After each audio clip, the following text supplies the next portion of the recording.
প্রিয় শিক্ষার্থীরা, আসসালামু আলাইকুম। আশা করি সবাই ভালো আছো। আজকে চলে আসলাম আরেকটি নতুন পর্বে। এ পর্বে আলোচনা করব অধ্যায় 1 9 পৃষ্ঠার যে অঙ্কগুলো আছে, ভাগের অঙ্ক, সেই অঙ্কগুলো নিয়ে সব আমি আজকে আলোচনা করব।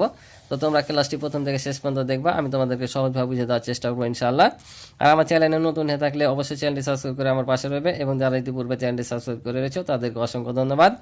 তো চলো আমরা অঙ্কগুলো শুরু করি। তো যদিও এখানে অঙ্কটি করে দেওয়া আছে, জাস্ট তোমাদের আমি একটু বুঝিয়ে দেবো, আর আমি অঙ্ক তোমাদের নিচেরগুলো করে দেবো, ঠিক আছে? আর এগুলো জাস্ট একটু তোমাদের বুঝিয়ে দিই। তো এখানে বলছে, দেখো যে এত সংখ্যাটির বাম দিক থেকে প্রথম 3টি অঙ্ক বিবেচনা করি, কারণ ভাজক 3 অঙ্ক বিশিষ্ট সংখ্যা। তাহলে এখানে এটা বোঝাচ্ছে যে এখানে দেখতে পাচ্ছ ভাজক, অর্থাৎ আমরা যে সংখ্যাটাকে ভাগ করি সেটাকে বলে ভাজ্য, অর্থাৎ এটা ভাজ্য। আর যেটা যে ভাগ করি সেটা হচ্ছে ভাজক, অর্থাৎ এটা ভাজক। আর এখানে যে ভাগ করে যেটা পাই সেটা ভাগফল, আর শেষে যেটা থাকে সেটা হচ্ছে কি ভাগশেষ। তোমরা সংখ্যাগুলো নিয়ে খেলতে পারো। যে সংখ্যাকে ভাগ করা হয় তাকে বলে ভাজ্য, যে সংখ্যা দ্বারা ভাগ করা হয় তাকে বলে ভাজক, ভাগ করে যেটা পায় সেটা হচ্ছে ভাগফল, আর ভাগ করে যেটা অবশিষ্ট থাকে সেটা হচ্ছে ভাগশেষ। তাহলে এখন বলছে যে ভাজক এখানে 3 ঘর, তাহলে আমাদের ভাজ্য কত ঘর নিতে হবে? 3 ঘর নিতে হবে, অর্থাৎ এই যে এখানে 3 ঘর পর্যন্ত নিতে হবে, ঠিক আছে? যদি 3 ঘর নেওয়ার পরও এ ভাজকের চাইতে কম হতো তখন 4 ঘর নিতে হতো, ঠিক আছে? যেটা আমরা গত পর্বে শিখেছি। তাহলে 3 ঘর নিতে হবে, অর্থাৎ এই যেখানে দেখতে পাচ্ছি এটা যা এত থেকে ছোট, অর্থাৎ সংখ্যাটাকে এমন একটা সংখ্যা দ্বারা গুণ করতে হবে যেন এত সমান বা কাছাকাছি হয়। তো এভাবে পর্যায়ক্রমে করে দেওয়া আছে। এখানে দেখো একটার পর একটা, প্রথমে 3 দিয়ে নিয়েছে, তারপরে এখানে এটা পেয়েছে 25, তারপরে আবার 25-এর 4 নেমেছে, কারণ ভাগের নেমে প্রত্যেক ঘর 1 করে নামে। তারপর হচ্ছে তোমার এটাকে আবার গুণ করেছে 1 দিয়ে, কারণ 2 দিনটা বেশি যেত, ভাগশেষ 40 পেয়েছে, তাই এটা বলছে ভাগফল 31 ও ভাগশেষে 40। তো আমি তোমাদেরকে নিচের অঙ্কগুলো বুঝাবো। তো এখানে দেখতে পাচ্ছ যে সূত্রের অনুযায়ী উত্তর যাচাই করে দেখি, অর্থাৎ এখানে কয়েকটা সূত্র আছে। তো আমি সূত্রগুলো লিখে রেখেছি, তোমরা সূত্রগুলো দেখে নাও, কারণ তোমাদের এখন যে অঙ্কগুলো করবা এবং পরবর্তীতে যেগুলোতে যাবা সেগুলোতে একটু একটু করে তোমাদের কাজে লাগবে। তো চলো আমরা সূত্রগুলো দেখি এবং এই নিচের অঙ্কগুলো সরাসরি করি। তো তোমরা যে দেখতে পাচ্ছ এখানে আমি সূত্র লিখে রেখেছি। এখানে 2 রকম সূত্র আছে, আমি গত পর্ব এটা নিয়ে আলোচনা করেছি। এখানেও তোমাদেরকে আরেকবার একটু বুঝিয়ে দিই যে নিঃশেষে বিভাজ্য হলে, অর্থাৎ যদি ভাগশেষ শূন্য হয়, অর্থাৎ ভাগশেষ না থাকে, তাহলে এ সূত্রটা হবে যে ভাগফল ভাগ ভাজক, আর ভাজক সমান হচ্ছে ভাজ্য ভাগ ভাগফল। একই কিন্তু এই দুটো সূত্র, কারণ যখন ভাগফল বের করবো ভাজক দিয়ে ভাগ করবো, আর ভাজক যখন বের করবো ভাগফল দিয়ে ভাগ করবো, একই কিন্তু সূত্র। আর ভাজ্য যখন চাইবে ভাজ্য গণিত ভাগফল। এবার বলছে নিঃশেষে বিভাজ্য না হলে, অর্থাৎ ভাগশেষ যদি শূন্য না হয়, ভাগশেষ যদি থেকে যায়, তখন কি হবে? যখন ভাগফল বের করবো তখন আমরা ভাজ্য থেকে আগে ভাগশেষটাকে বিয়োগ করে দেবো, তারপর ভাজক দিয়ে ভাগ করব। যখন ভাজক চাইবে তখন ভাজ্য থেকে ভাগশেষ বিয়োগ করে ভাগফল দ্বারা ভাগ করব। এই দুটো সূত্র কিন্তু এখানেও যা এখানেও তা। ভাগফল বের করছি তখন ভাগশেষ বাদ দিয়ে ভাজক দিয়ে ভাগ, যখন ভাজক বের করছি ভাগশেষ বাদ দিয়ে ভাগফল দিয়ে ভাগ। আর ভাজ্য এখানে যেটা করলা এটার সাথে শুধু দেখো ভাগশেষ যুক্ত হয়ে গেছে, একই রকম। এটা হচ্ছে নিঃশেষে বিভাজ্য হলে, আর এটা নিঃশেষে বিভাজ্য না হলে। তো এখন আমরা সরাসরি এই অঙ্কগুলোতে চলে আসি, তোমাদেরকে সুন্দর করে আমি সহজভাবে বুঝিয়ে দিই। তো চলো আমরা অঙ্কগুলো শুরু করি।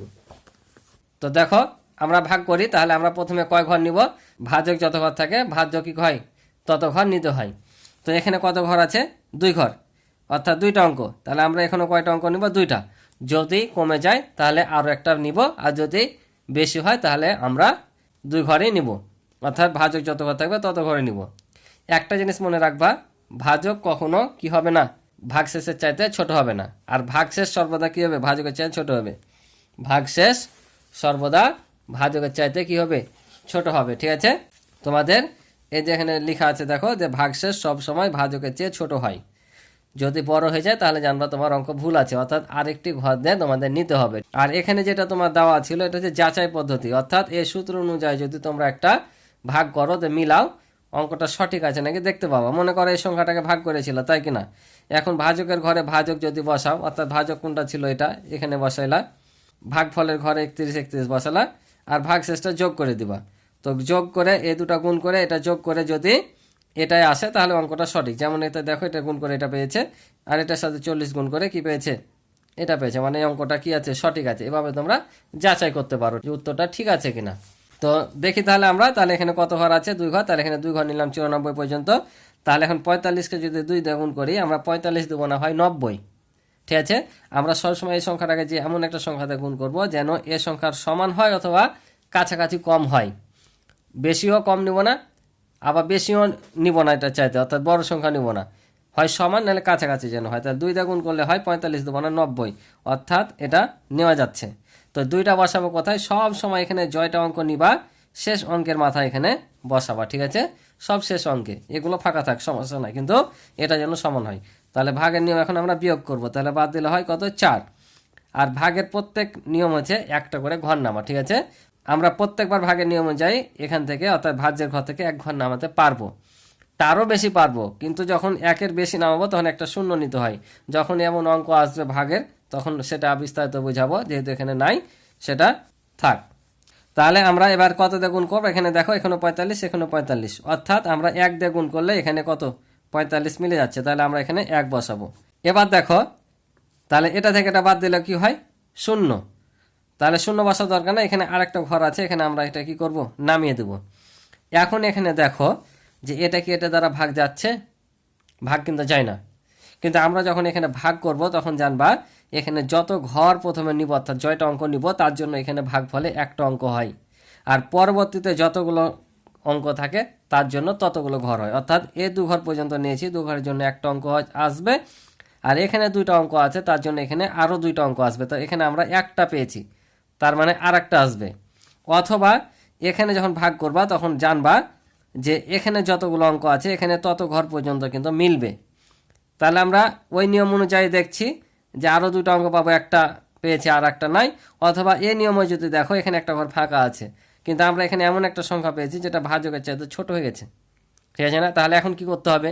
কিন্তু আমরা জানি যখনই এখান থেকে একটা ঘর নামবে তখনই কিন্তু আবার একটা সংখ্যা দিয়ে ভাজককে গুণ করা যায়। যদি না যায় তখন কি করবা? তখন একে 1 দিয়ে গুণ করলে তো 45 বেশি যাচ্ছে, তখন কি দিয়ে গুণ করতে হবে? 0 দিয়ে গুণ করতে হবে। কোনটাকে? ভাজককে। তাহলে ভাজককে যদি আমরা 0 দিয়ে গুণ করি তাহলে এখানে হবে 0, এবার নামলো 5। তাহলে দেখো এখানে 2 অঙ্কে একবারে নিয়েছিলাম প্রথমে, তাই একটা অঙ্ক, আর এখানে 2টা অঙ্কের কারণে 2টা অঙ্ক হয়েছে। অথবা যদি এভাবে বিবেচনা করে এখানটা ফাঁকা ছিল, এবার পূরণ হয়ে গেছে, ঠিক আছে? তো এইভাবে যখন থেকে যাবে ভাগ শেষ, অর্থাৎ নামানোর পর ভাগ যায় না, তখন 0 দিয়ে ভাগ করবা। তাহলে আমরা এখানে পেয়ে গেলাম যে ভাগফল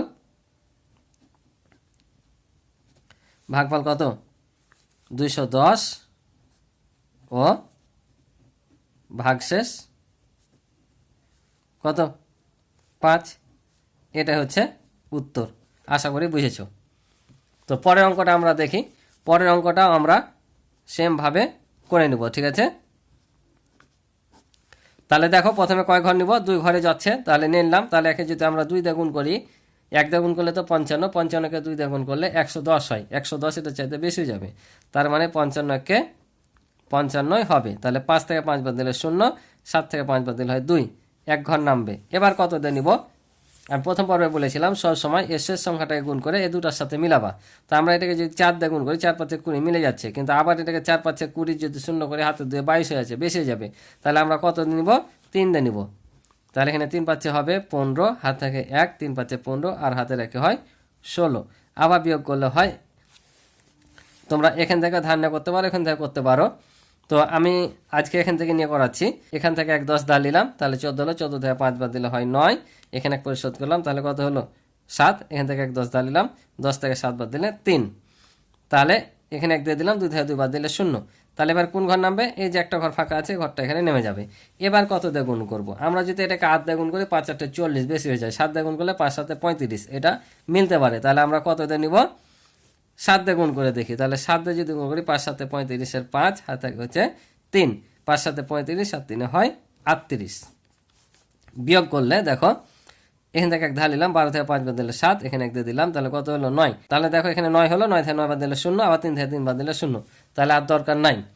তো এবার দেখো তোমরা হয়তো বলতে পারো এবার কেন 0 দিয়ে গুণ করছি না? কারণ দেখো আমাদের এখানে যে নিয়ম অনুযায়ী ঘর পাবো সেটা কিন্তু পূর্ণ হয়ে গেছে। কারণ এ 2টা অঙ্কের জন্য একটা, আর এ 2টা অঙ্কের জন্য 2টা, 3টা হয়ে গেছে, ঠিক আছে? আবার যদি মনে করো যে এটার পূরণ হয়ে গেছে, তাই আমাদের এটা যাবে না। আর আমরা দেখতে পাচ্ছি এটা নামার পরও আমরা ভাগ করেছি, তার জন্য এটা 7 থেকে যাবে, এটার মতো 0 গুণ হবে না, ঠিক আছে? তাহলে আমরা লিখে দেবো যে অতএব ভাগফল কত পেলাম? 137 ও ভাগশেষ হচ্ছে 7। এটা হচ্ছে আমাদের উত্তর। আশা করি বুঝেছ। পরেরটা দেখো, তাহলে এটা আমরা কত নিব, 2 ঘর। তাহলে এটাকে যদি 1 দিয়ে গুণ করি এটা হবে, 3 দিয়ে গুণ করলে বেশি হয়ে যাবে, এটা গুণ করে দেখবো বেশি, তাহলে আমরা এটা 2 দিয়ে নিব। 2 দিয়ে গুণ করলে 9 2 18, 8 হাত থেকে 1, 3 2 6 আর হাতে রেখে হচ্ছে 7। এখান থেকে 1 নিলাম, তাহলে 14 থেকে 8 বাদ দিলে 6, এখানে 1 পরিষ্কার 8, 9 থেকে 8 বাদ দিলে 1। সবসময় মনে রাখবা যখন এটা বিয়োগ করবা তখন জানবা এটা চাইতে এটা ছোট হবে, যদি বড় হয় তাহলে জানবা ভুলেছে, তখন আরেকটা সংখ্যা বেশি দিয়ে এটা গুণ করতে হবে, ঠিক আছে। তাহলে 16 পেয়েছে, চাইতে ছোট আছে, তাহলে 1 ঘর নামলো। এবার কত দিয়ে করা যায় দেখি, এটা যদি আমরা 4 দিয়ে গুণ করি তাহলে কত হয়, তাহলে দেখো 4 দিয়ে যদি এটা গুণ করি, 4 নাম 36, 6 হাতে থাকে 3, 3 4 12 আর 3 হয় 15, 156 হচ্ছে, এখানে আছে কত 168। তাহলে দেখো আমরা কাছাকাছি চলে এসেছি কিন্তু, তার মানে আমাদের এখানে কত নেওয়া যাবে, 56, 156 নেওয়া যাবে, তাহলে 156 নিলাম। তাহলে কত দিয়ে গুণ করেছি, 4 দিয়ে, তাহলে এখানে 4 নিলাম, ঠিক আছে। তারপর বিয়োগ করব, তাহলে এখানে 2 নামবে, এখানে 1 নামছে, আবারও 5 নামবে। এবার কততে যাই, 4 দিয়ে গুণ করে তো আমরা এটা পেয়েছি, তাহলে 4 দিয়ে গুণ করলে বেশি হয়ে যাবে, তাহলে 3 দিয়ে করলে হয়তো মিলে যেতে পারে, তাহলে 3 নাম 7 7, হাত থেকে 2, 3 থেকে 9 আর 2 হচ্ছে তোমার 11। তাহলে এখান থেকে 1 নিলাম, 15 হলো, 15 থেকে 7 বাদ দিলে 8, এখানে পরিষ্কার 2, 2 থেকে 2 বাদ দিলে 0, 1 থেকে 1 বাদ দিলে 0।